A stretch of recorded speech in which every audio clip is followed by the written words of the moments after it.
Pour créer un son, il faut faire vibrer un objet comme ici les branches d'un diapason. Et ce son peut être amplifié si on associe au vibreur une caisse de résonance. Pour comprendre comment le son se propage, il faut se situer à l'échelle microscopique.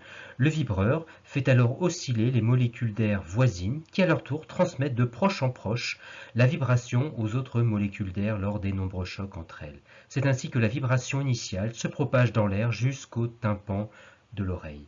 Comme on vient de le voir, la propagation du son nécessite un milieu matériel, comme ici l'air, et la vitesse de propagation dépend de la nature de ce milieu matériel, mais aussi de la température.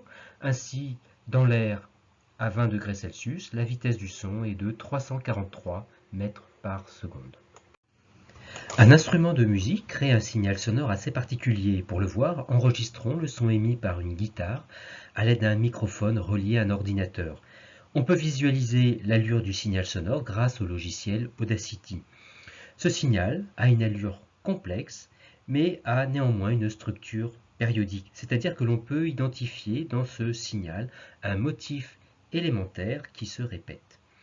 On appelle période notée grand T la durée du motif élémentaire que l'on indique ici par une double flèche.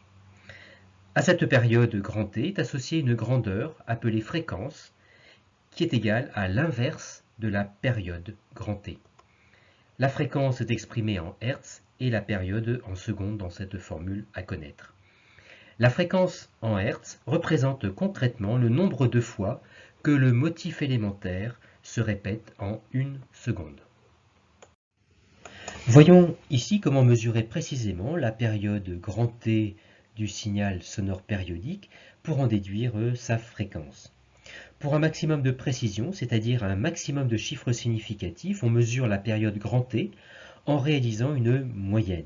Ici, cette moyenne peut être réalisée sur 4 périodes qu'on indique par une double flèche sur l'enregistrement.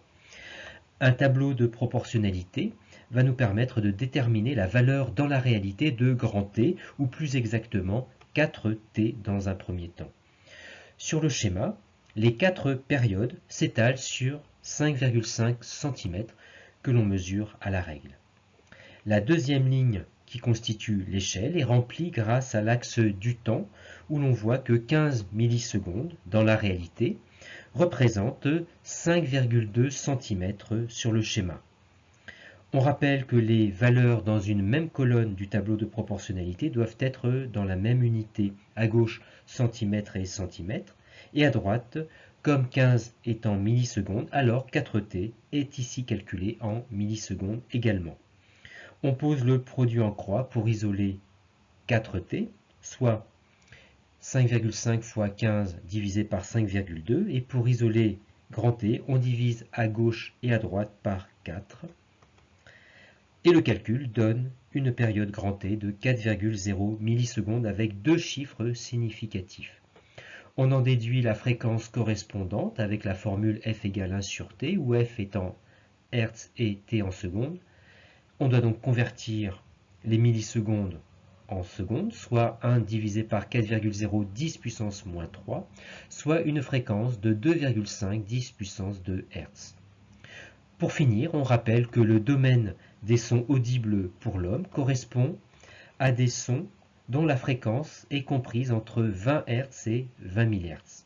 En dessous de 20 Hz, les sons inaudibles sont appelés infrasons et ceux au-dessus de 20 000 Hz sont appelés ultrasons.